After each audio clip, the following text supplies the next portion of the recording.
नमस्कार, लोकसभा टीवी में आपका स्वागत है। मैं हूं इरशाद अली। खबरों में आगे बढ़ेंगे, मगर उससे पहले सुर्खियों पर एक नजर।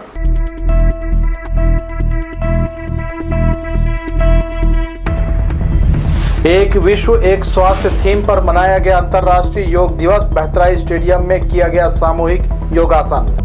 कसौटी पर खुद को कसने केंद्र सरकार होगी जनता के बीच। नेता प्रतिपक्ष नारायण चंदेल ने कहा, कांग्रेस में मचेगी भगदड़। प्री मानसून की बारिश ने दी भीषण गर्मी से राहत। मौसम में बदलाव से प्रदेश में मानसून प्रवेश की बढ़ी उम्मीद। और पैरोल पर छूटा आरोपी 8 महीने बाद कर्नाटक से गिरफ्तार। हत्या के अपराध में 7 साल से काट रहा था सजा। ये थी सुर्खियां। खबरें विस्तार से।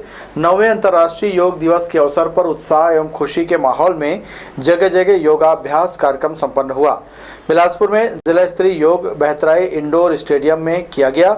इस दौरान सुबह जनप्रतिनिधि अधिकारी के अलावा बड़ी संख्या में योग करने वाले यहां पहुंचे थे।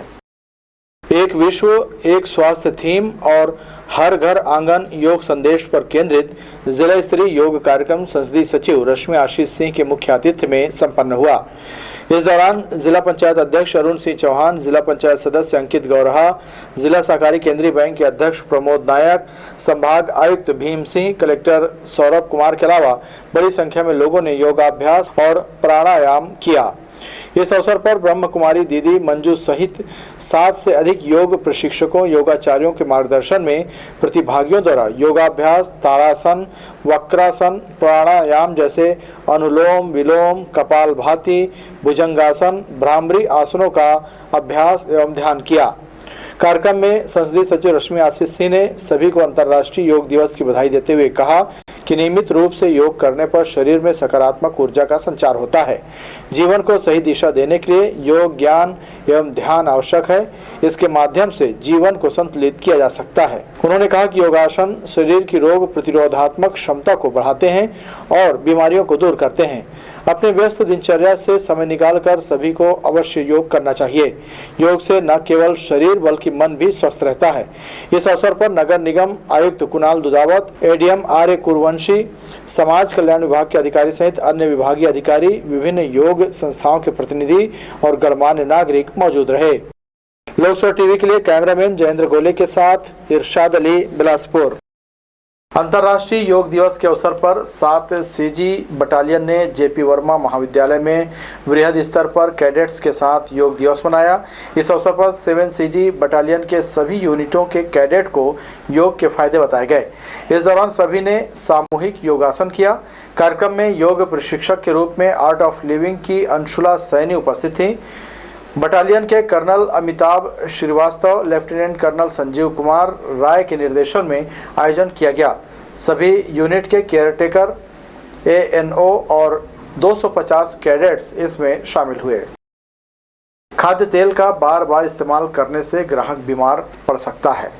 इससे बेखबर दुकानदार समोसा मंगोड़ी छान रहे हैं। खाद्य एवं औषधि प्रशासन विभाग को नियम कायदा मालूम नहीं है। शहर के स्ट्रीट फूड वेंडर और ठेले खोमचे में जांच करना जरूरी है। जिला अधिकारी आदेश नहीं देते और उनके मातहत अधिकारियों को नियम कायदों की जानकारी ही नहीं है। लिहाजा शहर में खाद्य तेल का बार बार इस्तेमाल कर लोगों की सेहत से खिलवाड़ किया जा रहा है। Street food vendor, food court, रेहड़ी और ठेले में तली हुई खाद्य सामग्री बेची जा रही है। यहाँ रोजाना हजारों की संख्या में लोग समोसा, मंगोड़ी, आलू बंडा, चटकारे लेकर खाते हैं। नियम से अनजान दुकानदार काला पड़ जाने तक इस तेल में खाद्य सामग्री तल रहे हैं और ग्राहकों को मालूम नहीं कि वे अनजाने में बीमारी मोल ले रहे हैं। इस्तेमाल किए तेल का TPM यानी टोटल पोलर मटेरियल जांच करने खाद्य एवं औषधि प्रशासन विभाग की जिम्मेदारी है। 3 दिन से अधिक या फिर अधिक बार गर्म किया कुकिंग ऑयल इस्तेमाल करना हानिकारक है। मेरे संज्ञान में तो नहीं है ऐसा कुछ, बट स्पेसिफिक कोई प्रोविज़न अगर होगा तो उसका अध्ययन करते हैं और अध्ययन करने के बाद में इस दिशा में जो विषय तो गंभीर है जो आप बता रहे हैं मगर उस विषय को समझ करके उस दिशा में काम करने की ज़रूरत है। तो पहले समझते हैं कि इसमें कोई रिस्ट्रिक्शंस हैं, कोई क्लियर कट गाइडलाइंस हैं या नहीं हैं, और अगर गाइडलाइंस हैं तो उसके दिशा में उसको इन्फोर्स करने के लिए तत्काल इसमें कुछ प्रभावशाली कदम जो है उठाने का प्रयास हम लोग करेंगे। खाद्य विभाग की जिम्मेदारी जिले के एसडीएम के पास है। बार बार और लगातार प्रयोग करने से अमानक खाद्य तेल से पैदा होने वाले हानिकारक दुष्प्रभाव के बारे में लोगों को बताना विभाग की जिम्मेदारी है। इसे मौके पर नष्ट किए जाने का प्रावधान भी है। देश के कई शहरों में बायोडीजल प्लांट में रीयूज ऑयल को प्रोसेस कर डीजल बनाया जा रहा है। इसे लेकर छत्तीसगढ़ में क्या कुछ किया जा रहा है, ये पता लगाना होगा।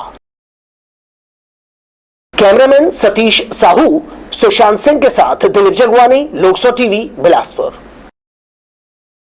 स्वामी आत्मानंद स्कूल में संविदा भर्ती के लिए पात्र उम्मीदवारों को निराश होना पड़ा। दरअसल बुधवार को होने वाली पत्रों की जांच स्थगित कर दी गई। सूचना नहीं मिलने से स्कूल पहुंचे उम्मीदवार हताश होकर लौट गए। दरअसल जिला शिक्षा विभाग ने 21 से 23 जून तक जांच के लिए उम्मीदवारों को बुलावा भेजा था, लेकिन प्रशासनिक कार्यों के चलते इसे स्थगित कर दिया गया। अब 26 से 28 जून की नई तिथि जारी की गई है। छत्तीसगढ़ सहित 5 राज्यों में होने जा रहे विधानसभा चुनाव को लेकर राजनीतिक गतिविधियां तेज हो गई हैं। भारतीय जनता पार्टी का खास तौर पर छत्तीसगढ़ में पूरा ध्यान है, इसलिए अलग अलग राज्यों के भाजपा नेता, केंद्रीय मंत्री छत्तीसगढ़ का लगातार दौरा कर रहे हैं। बुधवार को राज्य के सह प्रभारी नितिन नवीन ने पत्रकारों से चर्चा कर प्रधानमंत्री नरेंद्र मोदी के कार्यकाल की जानकारी दी। प्रदेश भाजपा के सह प्रभारी बिहार विधायक नितिन नवीन ने कहा कि प्रधानमंत्री नरेंद्र मोदी के 9 साल का कार्यकाल अद्भुत कार्यकाल रहा। इसी वजह से 30 मई से 30 जून तक सेवा सुशासन की जानकारी देने आम लोगों तक भाजपा के नेता पहुंच रहे हैं। उन्होंने कहा, जनता के समर्थन से पीएम के रूप में नरेंद्र मोदी ने अपनी सेवाएं दी, इसलिए देश भर में जनता का आभार करने भाजपा के नेता उनके पास जाकर प्रधानमंत्री के कार्यकाल को बता रहे हैं। ये बढ़ते हुए भारत का तस्वीर है और आज भारत का अंतर्राष्ट्रीय स्तर पर जो ख्याति बढ़ी है वो माननीय प्रधानमंत्री जी का जो कुशल नेतृत्व रहा है, एक निर्णय लेने की जो क्षमता रही है, वही कारण है कि आज पूरे देश में, विश्व में भारत का नाम आगे बढ़ा है। और यही कारण है कि आज अंतर्राष्ट्रीय स्तर पर भारत की साख बढ़ी है और जिसका पूरा लाभ भारत की सरकार को मिल रहा है। श्री नवीन ने कहा कि 2014 से पहले केंद्र सरकार में किसी भी तरह के फैसले लेने की क्षमता नहीं थी, काम करने उनमें दिशा और इच्छा शक्ति भी नहीं थी। 2014 से 2023 के बीच प्रधानमंत्री नरेंद्र मोदी ने कई बड़े फैसले लिए, जिसमें सामाजिक न्याय योजना प्रमुख है, जिसमें दिल्ली से गरीब मजदूर के लिए निकला 1 रुपया पूरी तरह से उसके खाते में बिना कटौती के पहुंच रहा है। केंद्र सरकार की विभिन्न योजनाओं के क्रियान्वयन की चर्चा करते हुए नितिन नवीन ने कहा कि प्रधानमंत्री नरेंद्र मोदी के नेतृत्व में देश लगातार आगे बढ़ रहा है और देश की छवि विश्व स्तर पर निखर रही है।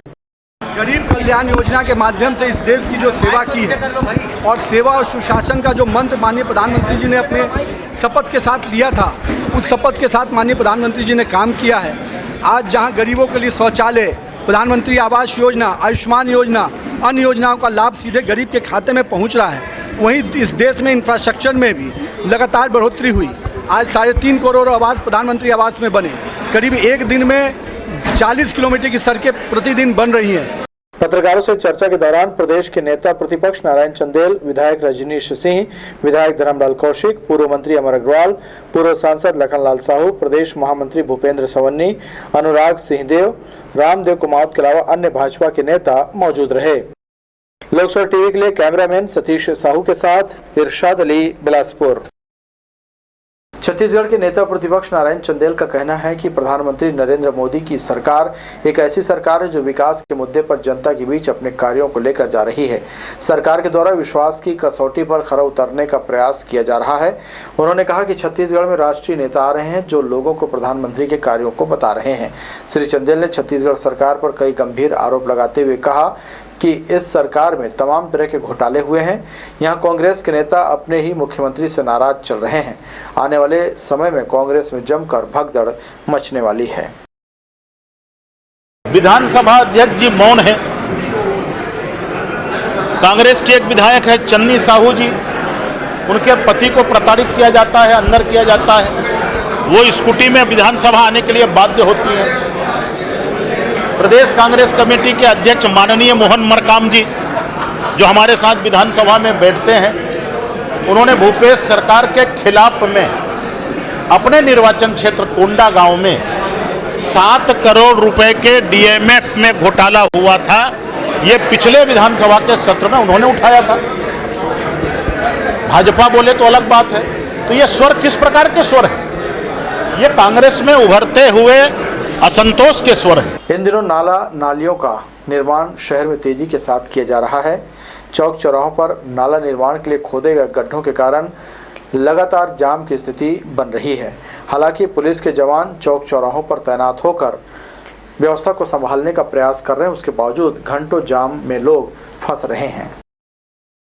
शाम के समय जब पब्लिक ज़्यादा है तो उस समय जाम लगता है, और अभी तो हमारे जवान लगे हैं जो लगातार यातायात को व्यवस्थित कर रहे हैं। जगह जगह गड्ढे हैं, उतना जाम रहेगा ही, लगातार मार्ग क्लियर कराते जा रहे हैं। बिलासपुर में बुधवार को अचानक से मौसम में बदलाव महसूस किया गया और ठंडी हवाएं चलने लगी, साथ ही बादल भी छा गए, जिसके बाद प्री मानसून की पहली बारिश हुई। उमस भरी भीषण गर्मी से लोगों को इस बारिश ने राहत दे दी। बुधवार दोपहर बाद तेज़ हवाएं चलने लगी और उसके साथ ही जमकर बारिश भी हुई। करीब 25 मिनट लगातार पानी गिरा, जिससे मौसम में बदलाव महसूस किया गया और उमस भरी गर्मी से लोगों को राहत मिली। इस बार प्रदेश में मानसून देरी से आएगा, ये जानकर लोग प्री मानसून की फुहार का इंतजार कर रहे थे। तेज गर्मी और धूप से लोग बेचैन हो रहे हैं। ज़रूरी काम होने पर ही वे दोपहर के वक्त घरों से बाहर निकल रहे हैं। गर्मी से राहत पाने के लिए गांवों में किशोर व बच्चे नहर में जल क्रीड़ा करते हुए नजर आते हैं। प्रतिदिन बढ़ रही गर्मी और लू के थपेड़ों ने लोगों को घरों में कैद रहने के लिए विवश कर दिया है। आलम यह है कि दोपहर के समय सड़कें, बाजार सुनसान हो जाते हैं। गर्मी के कारण नगर में दोपहर के समय सन्नाटा पसर जाता है। इस गर्मी से पशु पक्षी भी अछूते नहीं हैं। बेजुबान पशुओं के लिए ये गर्म हवाएं असहनीय साबित हो रही हैं। गर्मी से कुछ राहत मिल जाए ये सोचकर बेहाल बच्चे भी हर रोज नहर को अपना आश्रय मान रहे हैं। इन दिनों गांवों में अत्यधिक गर्मी के चलते दोपहर को बच्चे गर्मी से राहत के लिए नहर पहुंच रहे हैं। पानी में डुबकियां लगाकर वे गर्मी से निजात पाने की कोशिश करते हैं। पर्यावरण प्रदूषण की वजह से पिछले वर्षों की अपेक्षा गर्मी का असर ज्यादा दिखाई दे रहा है। लोकसभा टीवी के लिए कैमरामैन प्रदीप भोई के साथ भूपेंद्र सिंह राठौर की रिपोर्ट। दिन को तेज धूप और उमस के चलते लोग हलाकान हो रहे हैं, वहीं कई लोग तेज धूप के कारण घरों से निकलना भी बंद कर चुके हैं। मंगलवार शाम अचानक मौसम में परिवर्तन देखा गया। तेज आंधी तूफान के साथ ठंडी और धूल भरी हवाएं चलने लगी, जिससे लोगों ने राहत महसूस की। मानसून में अभी कुछ दिन और बाकी है, लेकिन मानसून लगने जैसा महसूस करते ही लोगों में उत्साह नजर आया। जल निकासी अवरुद्ध होने से शनिचरी बाजार के व्यापारी बेहद परेशान हैं। कीचड़ और सड़क पर फैला बदबूदार पानी देखकर ग्राहक इधर आने से कतराने लगे हैं।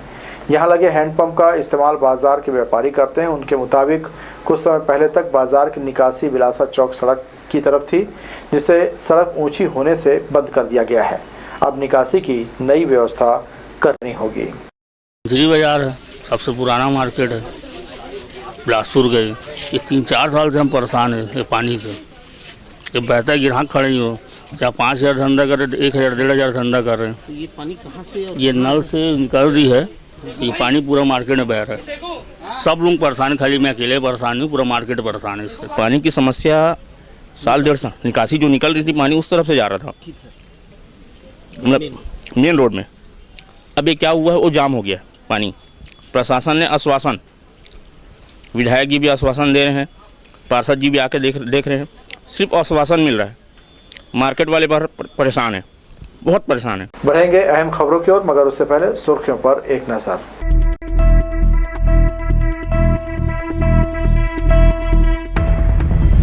एक विश्व एक स्वास्थ्य थीम पर मनाया गया अंतर्राष्ट्रीय योग दिवस। बहतराई स्टेडियम में किया गया सामूहिक योगासन। कसौटी पर खुद को कसने केंद्र सरकार होगी जनता के बीच।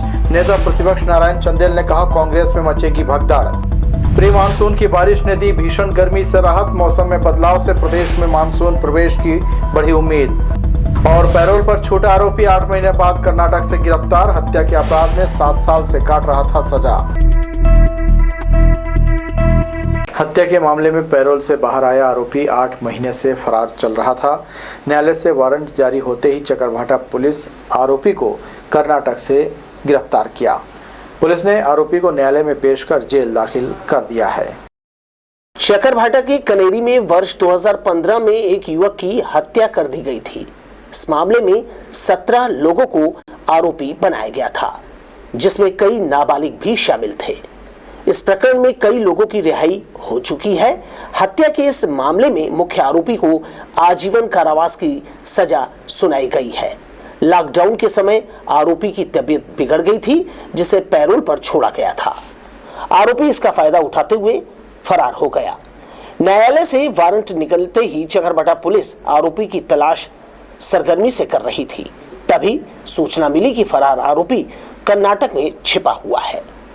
टीम गठित कर पुलिस कर्नाटक पहुंची और आरोपी कुंजराम जांगड़े को धर दबोचा।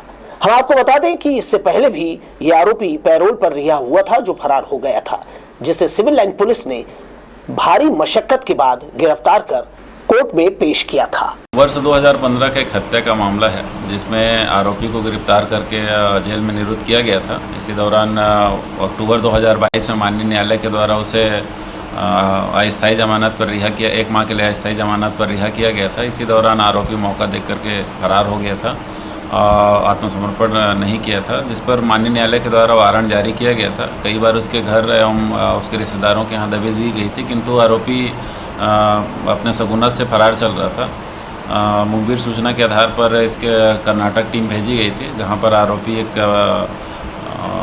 बाड़ी में, मूली वाली बाड़ी में काम करते हुए पाया गया है, जिसे वहाँ कर्नाटक से गिरफ्तार करके माननीय न्यायालय के समक्ष पेश किया गया है। आजीवन कारावास के दौरान कुंजराम जांगड़े ने 7 साल की सजा काटने के बाद लॉकडाउन के समय पैरोल लिया और 8 महीने तक फरार रहा। न्यायालय से वारंट जारी होते ही चकरभाटा पुलिस की टीम हरकत में आई और आरोपी को कर्नाटक से ढूंढ निकाला। पुलिस ने आरोपी को न्यायालय में पेश कर उसे जेल दाखिल कर दिया है। लोकसभा टीवी के लिए बिल्हा से धीरेन्द्र मेहता की रिपोर्ट। दक्षिण पूर्व मध्य रेलवे जोन के रायपुर रेल मंडल अंतर्गत भिलाई नगर भिलाई के मध्य ट्रैफिक कम पावर ब्लॉक लिया जाएगा। 23 जून को दोपहर 1 बजे से 6:40 तक होने वाले इस ब्लॉक के दौरान गटर लॉन्चिंग एवं रोड अंडरब्रिज के बॉक्स पुशिंग का कार्य किया जाएगा। अपग्रेडेशन का कार्य संपार फाटक क्रमांक 442 सुपेला गेट पर किया जाएगा। इस कार्य को पूरा करने के लिए कुछ ट्रेनों को प्रभावित भी करना पड़ रहा है। इसके चलते Raipur Durg MEMU passenger special 23 जून को रायपुर से रद्द रहेगी। इसी तरह Durg Raipur MEMU passenger special train 23 जून को दुर्ग से नहीं चलेगी। टाटा इतवारी एक्सप्रेस 22 जून टाटा नगर से व कोरबा इतवारी एक्सप्रेस 22 जून को कोरबा से रद्द रहेगी। इतवारी बिलासपुर एक्सप्रेस 22 जून को इतवारी से और इतवारी टाटानगर एक्सप्रेस इतवारी से भी रद्द रहेगी। इस कार्य के चलते Raipur Durg MEMU passenger special 23 जून को नहीं छूटेगी। ईस्ट कोस्ट रेलवे के विशाखापट्टनम रेल मंडल के रायगढ़ विजयनगरम सेक्शन ट्रैफिक कम पावर ब्लॉक लेकर कुछ कार्य किया जाएगा। यह कार्य दिनांक 22 जून तक होना है। इस कार्य के पूरा होते ही गाड़ियों की समयबद्धता और गति में तेजी आएगी। इस कार्य के चलते रेलवे ने कुछ यात्री गाड़ियों का परिचालन प्रभावित किया है।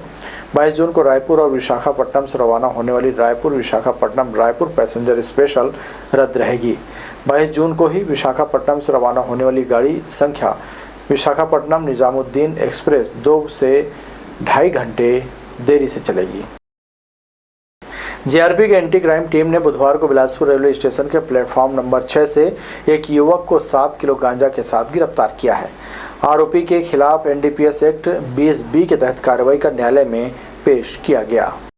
रेलवे आरपीएफ के जीआर ठाकुर को मुखबिर से सूचना मिली कि बिलासपुर रेलवे स्टेशन में गांजा की तस्करी हो रही है। इस पर उन्होंने एंटी क्राइम टीम को जांच करने के निर्देश दिए। बिलासपुर स्टेशन में जांच के दौरान टीम के सदस्यों को प्लेटफॉर्म क्रमांक 6 में एक व्यक्ति पर संदेह हुआ। सामान्य पूछताछ की। इस दौरान उसने अपना नाम रामचरण निवासी जिला बांदा उत्तर प्रदेश बताया। इस बीच जब उसके पास रखे एक लाल कलर के ट्रॉली बैग की तलाशी ली गई तो उसने आपत्ति की। इस पर टीम ने दबाव डालकर बैग की जांच की। जांच के दौरान बैग के भीतर 7 किलो गांजा बरामद हुआ, जिसकी अनुमानित कीमत 70,000 रुपए है। इसके बाद जब्त गांजा के साथ आरोपी को अग्रिम कार्यवाही के लिए बिलासपुर जीआरपी के सुपुर्द कर दिया गया। गांजा तस्कर के खिलाफ एनडीपीएस एक्ट के तहत अपराध दर्ज कर लिया गया है। रात में प्लेटफॉर्म 6 में चेकिंग किया जा रहा था एंटी क्राइम के साथ में। एक लड़का संदिग्ध अवस्था में मिला, जो पूछताछ करने पर थोड़ा भागने का प्रयास किया। तो सख्ती से पूछताछ करने पर उसके पास से करीब 4 बंडल 7 किलो गांजा मिला है, जो एनडीपीएस कार्रवाई किया गया और आज न्यायालय पेश करेंगे। कहाँ से कहाँ लेके आ रहे हैं? ये उड़ीसा खरिया रोड से लेके बांदा जाता है, ये बांदा का रहने वाला है। इसकी कीमत 70,000 के आसपास है। उड़ीसा से गांजा लेकर उत्तर प्रदेश बांदा जाने की फिराक में था। इस बीच टीम के सदस्यों ने उसे पकड़ लिया। लोकसभा टीवी के लिए कैमरामैन प्रदीप भोई के साथ भूपेंद्र राठौर की रिपोर्ट। तखतपुर थाना अंतर्गत ग्राम पंचायत नगोई में सोमवार की रात फोटोग्राफर की दुकान का ताला तोड़कर कई महंगे कैमरे और उपकरण अज्ञात चोर चोरी कर ले गए थे। घटना की सूचना तखतपुर थाने में दी गई, जिस पर पुलिस ने जांच शुरू की। इस दौरान पुलिस को पता चला कि एक युवक और 2 नाबालिग चोरी के कैमरे बेचने के लिए ग्राहक की तलाश कर रहे हैं। सूचना के बाद पुलिस की टीम मौके पर पहुंचकर तीनों को पूछताछ करने के लिए थाना ले आई। पुलिस ने बताया कि आजाद नगर का 19 वर्षीय करण राज अपने 2 नाबालिग साथियों के साथ इस घटना को अंजाम दिया था। तीनों के खिलाफ धारा 457, 380, 34 के तहत कार्रवाई की गई है। ग्राम नंगोई में चंद्र प्रकाश साहू का बजरंग स्टूडियो करके एक फोटोग्राफी का स्टूडियो है। उस दुकान में से अज्ञात चोरों ने 19 व 20 जून की मध्य रात्रि में उनका एक Sony handycam, Nikon digital camera DSLR, Nikon का lens cam, charger, hard disk, LED light, battery, ये सब इत्यादि चोरी किया था, जो कि कुल जुमला कीमती 2,24,800 रुपये था। ये जो चोर थे, 3 चोर हैं इसमें, जो आरोपी हैं उसमें 2 आबकारी बालक हैं। एक जो आरोपी है वो करण राज पिता शीतल राज 19 वर्ष, पता आजाद नगर तखतपुर का है। ये लोग इसको जो चोरी का मशरूका था उसको बेचने के लिए तखतपुर में घूम रहे थे। इसके पहले ही हमने अपराध कायम कर लिया था थाना तखतपुर में। तत्पश्चात मुखबिर की सूचना पर से इनको पकड़ करके अभी आज इनको रिमांड पर भेजेंगे। चकरभाटा थाना क्षेत्र के एक गांव से नाबालिग लड़की की अपहरण होने का मामला सामने आया है। परिजनों की शिकायत पर पुलिस अपहरण का मामला दर्ज कर लिया है। बताया जा रहा है कि नाबालिग लड़की की मां जब घर पर नहीं थी तभी किसी ने उसे बहला फुसलाकर अपने साथ ले गया। फिलहाल चकरभाटा पुलिस नाबालिग की तलाश सरगर्मी से कर रही है। भगवान जगन्नाथ की 146वीं रथ यात्रा उड़ीसा के साथ साथ पूरे देश में निकाली गई। बिलासपुर में भी हर साल की तरह इस साल भी रेलवे परिक्षेत्र में जगन्नाथ रथ यात्रा की धूम रही। शहर भर के हजारों लोग इस रथ यात्रा में शामिल हुए। हिंदू धर्म की मान्यताओं के अनुसार आषाढ़ के शुक्ल पक्ष के द्वितीय तिथि को भगवान जगन्नाथ भाई बलभद्र और बहन सुभद्रा अपनी मौसी के घर जाते हैं। सबसे आगे बलभद्र का रथ, उनके पीछे बहन सुभद्रा और सबसे पीछे जगन्नाथ भगवान का रथ होता है, जिसे डोर से बांधकर हजारों लोग स्वयं खींचते हुए शहर भ्रमण कराते हैं। श्रद्धालुओं के द्वारा इस दौरान मन्नतें भी मांगी जाती हैं। शहर का भ्रमण करते हुए रथ अपनी मौसी माँ के घर पहुँचा।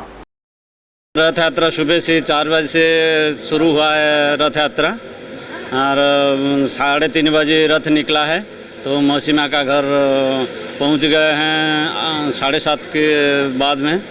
तो बहुत भीड़ भाड़ हुआ है, विधि विधान से पूजा वगैरह हुआ है, अभी तक भीड़ भाड़ रहता है। 9 दिन के लिए यहाँ रहते हैं मौसी माँ का घर, तो भोजन वगैरह सब कीर्तन होगा शाम को और बहुत भीड़ भाड़ होगा। तो ये थी हमारे लोकसभा टीवी की तमाम खबरें। अगले बुलेटिन में आपसे फिर होगी मुलाकात, तब तक के लिए इरशाद को दीजिए इजाजत। नमस्कार।